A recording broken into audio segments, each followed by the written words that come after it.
प्यारे बच्चों, मैं सरफराज खान, प्रवक्ता भौतिक विज्ञान, SKVM इंटर कॉलेज दिलदार नगर गाजीपुर से। प्यारे बच्चों, आज हम भौतिक विज्ञान कक्षा 11 की चर्चा कर रहे हैं। आज हम कक्षा 11 के फिजिक्स को हम पढ़ रहे हैं।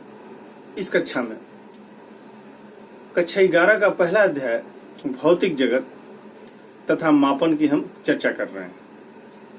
पिछली कक्षा में जो हमने पढ़ा था प्यारे बच्चों, उसके आगे हम कंटिन्यू कर रहे हैं। आज की कक्षा में प्यारे बच्चों हम बीमा के बारे में जानेंगे, डायमेंशन के बारे में जानेंगे कि बीमा क्या होता है। पिछली कक्षा में आपको बताया गया था प्यारे बच्चों कि मूल मात्रक जो होते हैं वो 7 होते हैं, जो किसी अन्य मात्रक से उत्पन्न नहीं किए जाते, जिनको मानक माना गया है। Metre, kilogram, second, ampere, candela, mole यानी और केल्विन। इन 7 मात्रकों को मूल मात्रक कहा गया है। इन्हीं मूल मात्रकों को बीमा में हम क्रमशः इस प्रकार व्यक्त करते हैं। लंबाई, जैसा कि आप जानते हैं कि लंबाई का मूल मात्रक होता है मीटर, और बीमा में इसको हम लोग L से प्रदर्शित करते हैं। द्रव्यमान, द्रव्यमान का मात्रक जैसा कि आप मूल मात्रक जानते हैं किग्रा, इसको हम लोग M से प्रदर्शित करते हैं। समय, इसका मात्रक सेकेंड, इसको हम T से प्रदर्शित करते हैं। ताप, इसका मात्रक केल्विन, इसको हम लोग थीटा से प्रदर्शित करते हैं। इसके बाद विद्युत धारा,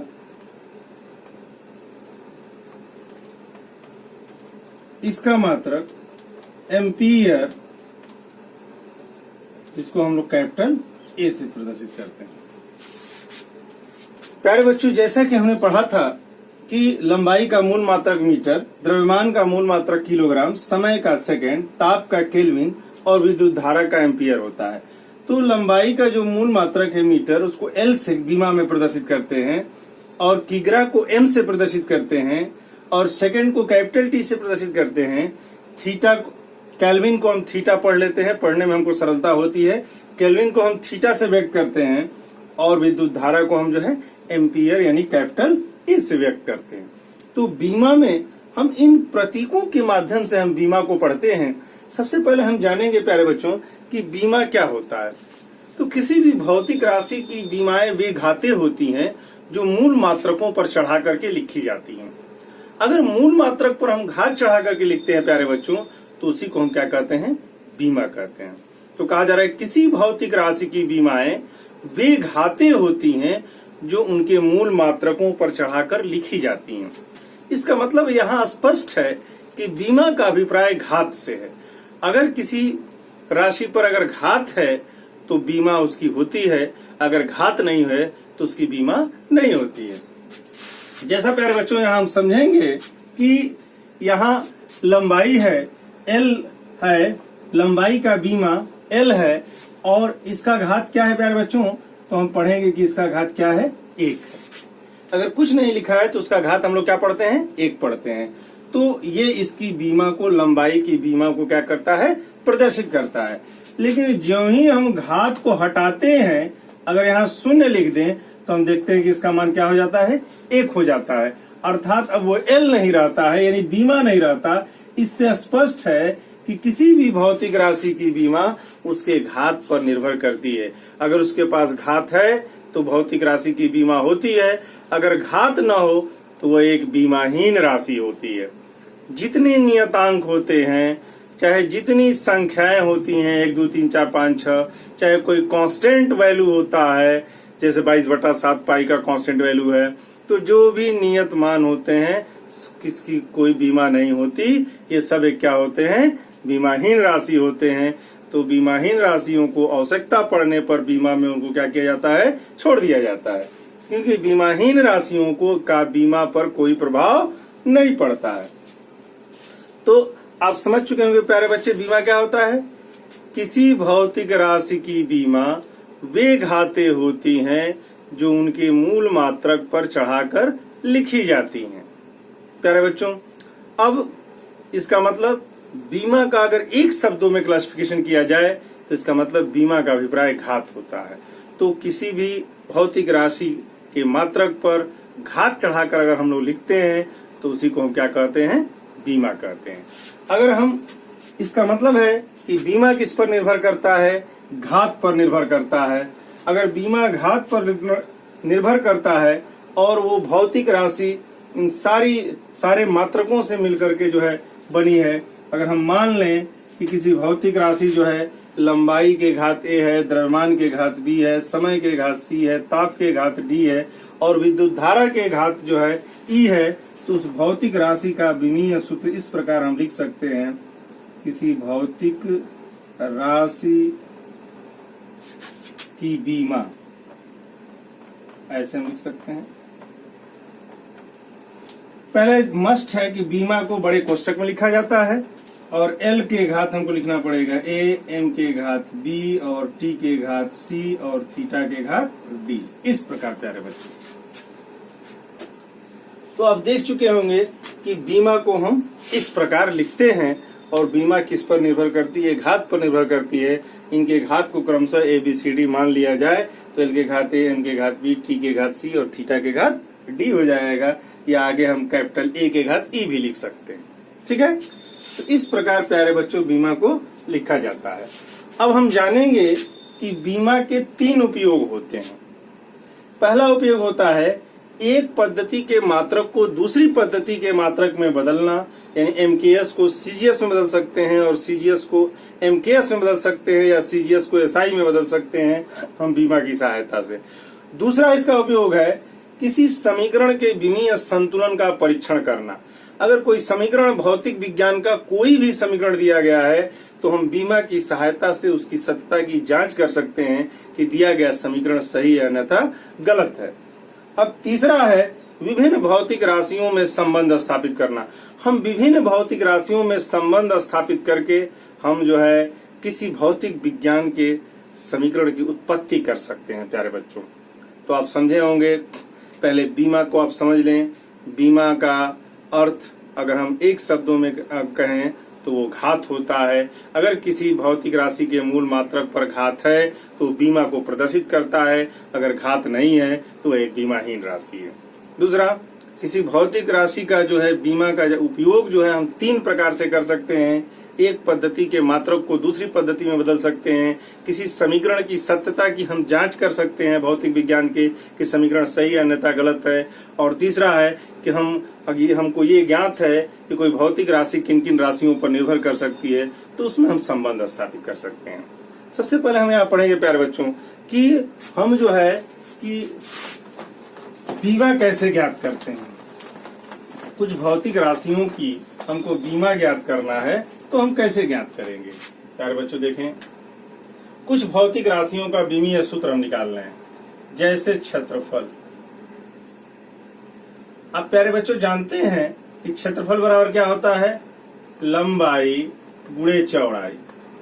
लंबाई गुणे चौड़ाई। ये भी हम जानेंगे जिन जिन भौतिक राशियों का मात्रक समान होता है उनकी बीमा भी समान होती है। जिन जिन भौतिक राशियों का मात्रक समान होता है उनकी बीमाएं भी क्या होती हैं? समान होते हैं। तो प्यारे बच्चों ये देखें, लंबाई का मात्रक मीटर, चौड़ाई का भी मात्रक मीटर होता है, तो लंबाई और चौड़ाई दोनों का मात्रक समान है, इसलिए अभी हमने बताया दोनों की बीमा भी क्या होगी? समान होगी। तो दोनों की बीमा लिखेंगे एल गुणे एल बराबर क्या हो जाएगा? L square. तो देखेंगे प्यारे बच्चों किस प्रकार हम किसी भौतिक राशि की बीमा हम निकालते हैं, यहाँ आप समझ रहे हैं। क्षेत्रफल हो गया। अब आ जाइए आयतन। आयतन बराबर क्या होता है प्यारे बच्चों? लंबाई गुणे चौड़ाई गुणे ऊंचाई। हम देखेंगे प्यारे बच्चों, लंबाई का मात्रक मीटर, चौड़ाई का मात्रक मीटर, ऊंचाई का मात्रक मीटर, सबका मात्रक समान, इसलिए इस सबकी बीमा क्या होगी? समान होगी। इसको नोटिस करेंगे आप, एल गुणे एल। इसका मतलब आयतन की बीमा क्या हो जाएगी? एल क्यूब हो जाएगी, और बीमा को बड़े कोष्टक में लिखते हैं। नंबर 3 है, आ जाइए घनत्व बराबर। प्यारे बच्चों घनत्व बराबर जानते हैं क्या होता है? द्रव्यमान बटा के आयतन होता है। द्रव्यमान बटा के आयतन। द्रव्यमान आपका क्या हो गया m, आयतन देखिए अभी आपने निकाला है क्या हो गया L क्यूब। अब L क्यूब को ऊपर ले जाएंगे, द्रव्यमान की विमा देखिए क्या होती है m होती है, आयतन L क्यूब ऊपर ले जाएंगे तो आप देख सकते हैं प्यारे बच्चों ml पर माइनस क्या हो जाएगा 3 हो जाएगा। घनत्व की विमा क्या होती है ml पर माइनस 3। अब आ जाइए चाल या वेग। चाल बराबर क्या होता है दूरी बटा के समय, चाहे वेग बराबर लिख सकते हैं दूरी का L और समय का T। ये देखिए दूरी का भी मात्रक मीटर होता है तो L और समय का सेकंड है तो T हो गया बीमा। इसको ऊपर ले जाएंगे तो क्या हो जाएगा LT पर माइनस 1। इसी तरह से त्वरण की बीमा हम निकालेंगे तो त्वरण बराबर क्या होता है वेग परिवर्तन बटा में समय। प्यारे बच्चों वेग परिवर्तन का मतलब क्या हो गया, वेग में परिवर्तन अगर हम निकालेंगे तो वो भी वेग ही होगा। वेग और चाल दोनों की बीमा समान है क्योंकि दोनों का मात्रक क्या होता है समान होता है। तो वेग परिवर्तन भी हम किसी चीज का निकाले तो वो वेग ही होगा। LT पर माइनस 1 और बटा के T केवल हो गया समय का, ऊपर ले जाएंगे LT पर माइनस 2 हो जाएगा प्यारे बच्चों। अब इसी तरह से प्यारे बच्चों हम अगर बल का निकालते हैं बीमा, देखिए बल बराबर क्या होता है बल बराबर द्रव्यमान गुणते त्वरण। तो द्रव्यमान क्या हो गया m, त्वरण क्या हो गया LT पर माइनस 2। अभी देखिए हम लोग निकाला है त्वरण का LT पर माइनस 2, तो बल की बीमा क्या हो जाएगी MLT पर माइनस 2। इस प्रकार प्यारे बच्चों देख रहे हैं भौतिक विज्ञान के किसी भी भौतिक राशि की बीमा ज्ञात की जा सकती है। अगर हमको सूत्र का ज्ञान हो तो सभी भौतिक राशि की हम बीमाओं को क्या कर सकते हैं ज्ञात कर सकते हैं। तो हमको उम्मीद है प्यारे बच्चों आप समझे होंगे कि किस प्रकार हम बीमा को क्या करते हैं ज्ञात करते हैं। केवल आपको ये याद रहे लंबाई की बीमा L, द्रव्यमान का M, समय का T, ताप का थीटा, विद्युत धारा का A। ठीक है, अगर इस तरह से आप याद रहे तो भौतिक विज्ञान प्रथम और द्वितीय के किसी भी भौतिक राशि की बीमा को आप ज्ञात कर सकते हैं। बशर्ते बीमा ज्ञात करने के लिए उस भौतिक राशि के सूत्र का हमको ज्ञान होना चाहिए। जैसे जैसे चैप्टर पढ़ते जाएंगे आपको सूत्रों का ज्ञान होता जाएगा और उस प्रकार धीरे धीरे आप सबकी बीमा भी निकाल लेंगे। तो आप अपने किताब से प्रैक्टिस करेंगे। आपकी किताब में बहुत सारे बीमा दी गई हैं, आप सबको अपने से निकाल करके देख करके प्रैक्टिस करके आप ये देखेंगे कि हम बीमा को निकाल पा रहे हैं कि नहीं निकाल पा रहे हैं। ठीक है प्यारे बच्चों, इसके बाद हम आगे बढ़ते हैं। आप यहाँ 2-3 चीज नोटिस आप करेंगे कि बीमा का मतलब घात। किसी भी भौतिक राशि के मूल मात्रक पर अगर घात होगा तो भौतिक राशि की बीमा होगी, अगर घात नहीं होगा तो वह एक बीमाहीन राशि होगी। दूसरी चीज ये आपको याद रखना है कि कोई भी संख्या यानी नंबर या कोई भी कांस्टेंट कोई कांस्टेंट नियत जो है उसका बीमा जो है क्या होता है नहीं होता है, वो भी एक बीमाहीन राशि होती है। ठीक है प्यारे बच्चों, तीसरी चीज आप जानेंगे त्रिकोणमिति और चार घातांकी श्रेणी की कोई बीमा नहीं होती है। अब प्यारे बच्चों भौतिक राशियों की बीमा कैसे निकालते हैं। हमने कहा कि किसी भौतिक राशि में लंबाई घात A पर निर्भर करता है, द्रव्यमान B पर निर्भर करता है, समय C पर निर्भर करता है और ताप जो है D पर निर्भर करता है। तो उस भौतिक राशि की बीमा को हम इस प्रकार लिख सकते हैं L के घात A, M के घात B, T के घात C, थीटा के घात D, यानी घात लगा करके हम बीमा को लिख सकते हैं और बीमा को एक बड़े कोष्टक में लिखा जाता है। अब प्यारे बच्चों बीमा निकालते कैसे हैं। हमने ये बताया कि जिन भौतिक राशियों के मात्रक समान होते हैं उनकी बीमाएं भी क्या होती हैं समान होती हैं। जैसे हम क्षेत्रफल की बीमा निकाल रहे हैं तो क्षेत्रफल बराबर क्या होता है लंबाई गुणे चौड़ाई। लंबाई का भी मात्रक मीटर होता है और चौड़ाई का भी मात्रक मीटर होता है, यानी जिसका जिसका मात्रक मीटर होगा सबकी बीमा क्या हो जाएगी L हो जाएगी। लंबाई, चौड़ाई, ऊंचाई, दूरी, विस्थापन ये सबका मात्रक मीटर होता है, इसलिए सबकी बीमा क्या हो जाएगी L हो जाएगी। प्यारे बच्चों तो हम क्षेत्रफल बराबर जानते हैं लंबाई गुणे चौड़ाई होता है, तो लंबाई की भी बीमा एल और चौड़ाई की भी बीमा एल, एल गुणे एल करेंगे एल स्क्वायर हो जाएगा, यानी क्षेत्रफल की बीमा एल स्क्वायर होती है। इसी तरह से हम आयतन की बीमा निकालें तो आयतन बराबर लंबाई गुणे चौड़ाई गुणे ऊंचाई होता है, अर्थात आयतन बराबर हम कर सकते हैं एल गुणे एल, यानी एल के घात 3 हो जाएगा आयतन की बीमा। इस प्रकार हम चाल का भी बीमा निकाल सकते हैं। चाल या वेग दोनों को हम कहेंगे दूरी बटा के समय, दूरी का मात्रक एल हो जाएगा, समय का टी हो जाएगा, इसलिए चाल या वेग की बीमा हो जाएगी एल टी पर माइनस हो जाएगा। त्वरण बराबर होता है वेग परिवर्तन बटा के समय अंतराल। वेग परिवर्तन का मतलब अगर वेग में परिवर्तन निकालेंगे तो वो भी वेग ही आएगा, इसलिए उसकी भी बीमा एल टी पर -1 और नीचे समय की बीमा टी, इसको ऊपर ले जाएंगे तो एल टी पर -2 हो जाएगा।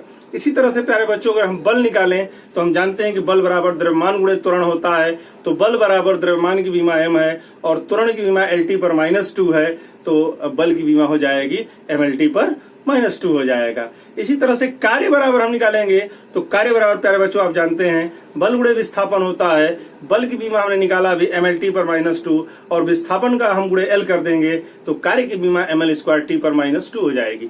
इसी तरह से सामर्थ्य या हम शक्ति की बीमा निकाल सकते हैं। P बराबर होता है W बटा के टी, कार्य की बीमा होता है ml स्क्वायर टी पर -2 और ml स्क्वायर टी पर -2 बटा के कैपिटल टी कर देंगे, ऊपर ले जाएंगे ml स्क्वायर टी पर -3 हो जाएगा। इस प्रकार आप तमाम भौतिक राशियां, जितनी भी भौतिक विज्ञान में भौतिक राशियां होती हैं, हम इस तरह से सबकी बीमा को हम क्या कर सकते हैं, ज्ञात कर सकते हैं। आगे प्यारे बच्चों हम पढ़ते हैं बीमा का उपयोग। बीमा के 3 उपयोग हैं जो हमारे सिलेबस में है, जिन पर हमको से क्वेश्चन पूछा जाता है कि हम जो है किस तरह से बीमा का हम उपयोग करते हैं, यानी बीमा पढ़ने से हमको क्या लाभ होगा। हमने जो बीमा पढ़ा उसके हमने कहा 3 उपयोग है, यानी 3 उपयोग हम कर सकते हैं जो कि बहुत सारी चीजों को सरल कर सकता है। पहला हम एक पद्धति के मात्रक को दूसरी पद्धति के मात्रक में हम चेंज कर सकते हैं। प्यारे बच्चों देखेंगे कि किस प्रकार हम एक पद्धति के मात्रक को दूसरी पद्धति के मात्रक में हम व्यक्त कर सकते हैं। जैसे एक एग्जाम्पल के माध्यम से हम समझाने को आपको प्रयास कर रहे हैं। मान लीजिए एक पद्धति कोई P1 है, इसमें जो है G का मान 9.8 मीटर पर सेकेंड स्क्वायर है, इसको आप देख लें। दूसरी पद्धति एक P2 है जिसमें G का मान 980 जो है सेंटीमीटर पर सेकेंड स्क्वायर। प्यारे बच्चों देखें, 2 पद्धतियों का हमने चयन किया। एक में P1 का मान हमने लिखा है 9.8 मीटर पर सेकेंड स्क्वायर और दूसरे में हमने लिखा है 980 सेंटीमीटर पर सेकेंड स्क्वायर। जैसा आप जानते हैं P1 इक्वल टू क्या है, P2 है, यानी एक पद्धति का मान दूसरी पद्धति के मान के क्या है, बराबर है। आप जानते हैं 1 मीटर में 100 सेंटीमीटर होता है, 100 का इसमें गुणा कर देंगे आ जाएगा 980 सेंटीमीटर पर सेकेंड स्क्वायर। अब हमको ये देखना है, हम इससे एक सूत्र के प्रारूप की उत्पत्ति कर लेते हैं जिससे हम किसी भी सवाल को, हम किसी भी क्वेश्चन को एक पद्धति से सीधे द्वितीय पद्धति में हम कन्वर्ट कर सकते हैं। यानी उसको एमकेएस से सीजीएस में ले जा सकते हैं, सीजीएस से एमकेएस में लेके आ सकते हैं। तो प्यारे बच्चों यहाँ हम देखेंगे, हम आपको पहले फार्मूला प्राप्त करते हैं कि किस तरह से हम कन्वर्जन करेंगे। ये देखिए 9.8 एक अलग आंकिक मान है, इसको N1 हम मान ले रहे हैं। N1 ये आंकिक मान है पहली पद्धति में।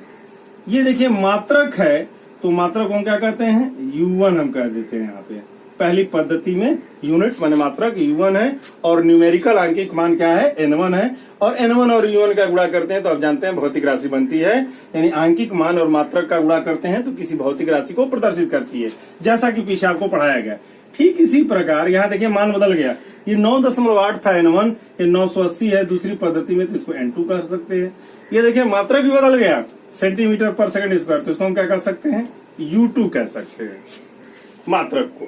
अब लेकिन हम जानते हैं कि ये दोनों वैल्यू आपस में क्या है, बराबर है, अर्थात एक पद्धति में मान दूसरी पद्धति के मान के क्या है, इक्वल है। तो हम ऐसे लिख सकते हैं N1 U1 बराबर N2 U2। ये देखिए प्यारे बच्चों, अब ये तो मात्रक के रूप में था, इसको बीमा के रूप में जरा हम लिख देते हैं। हम मान लेते हैं कि पहली पद्धति में मात्रक जो है MLT थीटा है, इस प्रकार तो हम पहली पद्धति में तो M1, L1, T1, θ1 लगाना पड़ेगा, घात भी लेना पड़ेगा ABCD। इसी तरह से दूसरी पद्धति में हम जानते हैं N2 बराबर, तो हम क्या लिखेंगे M2, L2, T2, θ2, ठीक है। इस पर भी घात लगा देते हैं ABCD, ठीक है। अब प्यारे बच्चों आप देख सकते हैं कि दोनों हमने बीमा लिखा है, एक ही भौतिक राशि की बीमा है। इधर हम पहली पद्धति में, उधर दूसरी पद्धति में, पहली पद्धति को 1 से और दूसरी पद्धति को 2 से हमने मान लिया है कि ये बीमा है। मान करके हम सॉल्व कर रहे हैं। अगर इसी को प्यारे बच्चों अगर हम N2 बराबर लिखें तो क्या होगा, N2 बराबर N1, ऊपर क्या होगा भाई M1, L1, T1, θ1, ठीक है, घात पर A, B, C और D, बटा में क्या होगा, ये देखिए M2, L2, T2 और θ2, इस पर भी होगा A, B, C और D। ये क्या लिख सकते हैं, N2 बराबर N1, क्वेश्चन में कैसे लिख सकते हैं, M1 बटा के M2, ये देखिए घात पर A, ये हो गया आपका L1 बटा के L2, घात पर B, ये हो गया T1 बटा के T2, ये देखिए घात पर हो गया C। और प्यारे बच्चों आप देख सकते हैं ये हमने फार्मूला प्राप्त कर लिया, N2 बराबर N1, M1 बटा M2 की घात A, L1 बटा L2 की घात B, T1 बटा T2 की घात C और θ1 बटा θ2 के घात क्या हो जाएगा, D हो जाएगा। ये देखिए θ1 बटा θ2 के घात D। तो आप देख सकते हैं कि हम एक पद्धति से दूसरी पद्धति में बदलने के लिए किसी भी प्रकार एक सूत्र की हमने उत्पत्ति कर लिया है, और अब हम इसको पूरा हमको करने की जरूरत नहीं है। किसी सवाल को लगाने के लिए डायरेक्ट इस फार्मूले को प्रपोज करके हम सवाल को लगा सकते हैं। अब आपको एग्जांपल दिखाते हैं।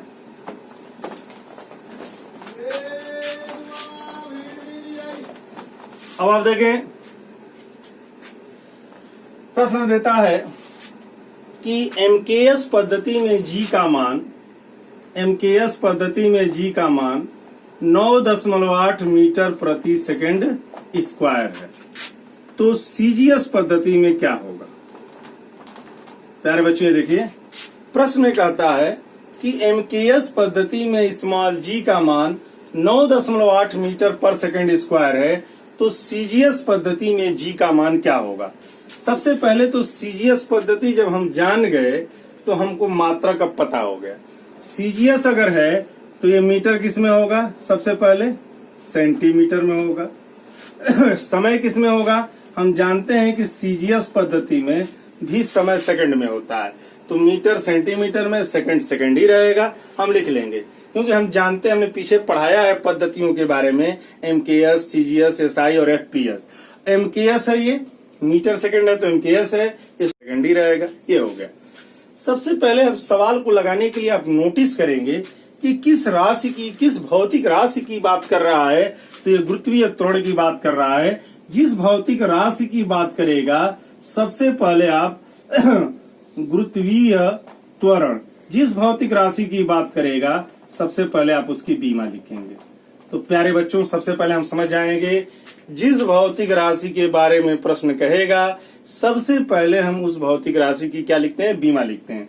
ये गुरुत्वीय त्वरण के बारे में कह रहा था तो सबसे पहले गुरुत्वीय त्वरण की बीमा लिख ली गई। दूसरी बात है, इसके साथ साथ जो भी मान दिया रहेगा वो सदैव N1 होता है। प्यारे बच्चों देखिए 9.8 मीटर पर सेकंड स्क्वायर G का मान दिया हुआ है, जो मान दिया रहेगा वो सदैव N1 होता है और हमेशा हम N2 को क्या करते हैं, निकालते हैं। अब इसको फार्मूले का रूप देंगे। अभी थोड़ी देर पहले हमने फार्मूला पढ़ा था N2 बराबर N1, आगे ब्रैकेट लगा देंगे, जैसा कि हमने अभी फार्मूला पीछे प्राप्त किया। आपने देखा होगा कि ये फार्मूला हम लोगों ने पीछे प्राप्त किया कि N2 बराबर N1 कोष्ट में M1 बटा के M2 घात पर A, L1 बटा के L2 घात पर B, T1 बटा के T2 घात पर C, θ1 बटा के θ2 घात पर D। ये देखिए ठीक है। अब इसमें M भी है, L भी है, T भी है, थीटा है, लेकिन इसमें देखिए क्या है, इसमें चारों नहीं है, केवल L है और T है। तो बच्चे क्या करते हैं, फिर चारों उतार देते हैं। हमको उसी के अनुरूप लिखना है जो हमारी बीमा है। तो हमारे पास खाली एल है तो क्या कर देंगे L1 बटा के L2। यहाँ टी है तो क्या कर देंगे T1 बटा के T2। अगर आगे थीटा रहेगा तो थीटा 1 बटा थीटा 2 कर देंगे, m रहेगा तो m1 बटा m2 कर देंगे। घात हम यहीं से लेते हैं, अब एबीसी नहीं लिखेंगे। l का घात कितना है 1 तो यहाँ 1 कर देंगे, t का घात कितना है -2 तो यहाँ -2 कर देंगे। अब इस फार्मूले को हमने यहाँ अप्लाई कर दिया प्यारे बच्चों। अब n2 बराबर ये देखिए n1 का मान कितना है 9.8। सदैव जो मान दिया रहेगा वो n1 होता है। अब देखिए पहली पद्धति में L1 का मान देखिए क्या है मीटर करते हैं, दूसरी पद्धति में देखिए L2 का मान क्या है सेंटीमीटर लिखते हैं। ठीक है, अब इसमें आ जाइए, ये एक घात पर समय पहली पद्धति में भी सेकंड है और दूसरे में भी सेकंड है तो समय का मात्रक सेकंड और नीचे भी क्या हो जाएगा सेकंड। ठीक है, और घात पर क्या हो जाएगा -2, सेकंड से सेकंड क्या हो गया कट गया। अब n2 बराबर 9.8। अब हमारा नियम ये है कि दोनों का मात्रक समान करते हैं, ऊपर मीटर है और नीचे सेंटीमीटर है तो दोनों को समान करते हैं। तो 1 मीटर में कितना होता है 100 सेंटीमीटर और बट्टा में सेमी को वैसे ही रहने देंगे तो मात्रक देखिए प्यारे बच्चों क्या हो गया समान हो गया और ये 1 के घात -2 हो गया। समान करने के लिए ऊपर वाला भी बदल सकते हैं और नीचे वाला भी बदल सकते हैं, दोनों में से कोई बदल करके ऊपर नीचे का मात्रक समान कर देते हैं। कट गया तो n2 बराबर प्यारे बच्चों देखिए क्या हो गया 9.8 गुणते 100 और 1 के घात कोई भी राशि हो उसका मान 1 होता है, इसलिए n2 बराबर कितना हो गया 980। और दूसरा वाला मात्रक आप लिखेंगे तो क्या हो जाएगा सेमी प्रति सेकेंड स्क्वायर। तो देखिए प्यारे बच्चों हम लोगों ने प्राप्त कर लिया MKS पद्धति में जी का मान 9.8 मीटर पर सेकंड स्क्वायर होता है और CGS में 980 सेंटीमीटर पर सेकंड स्क्वायर होता है। तो प्यारे बच्चों हमको उम्मीद है कि आपको समझ में आया होगा, साथ ही साथ हम आपको नोट्स भी प्रोवाइड कर देंगे। आप इस तरह से समझते रहिए हमारे ऑनलाइन क्लास में और YouTube चैनल को सब्सक्राइब करते रहिए, आपको नए नए वीडियो मिलते रहेंगे। इसी के साथ आज की कक्षा समाप्त होती है, अगले दिन फिर मिलते हैं। धन्यवाद।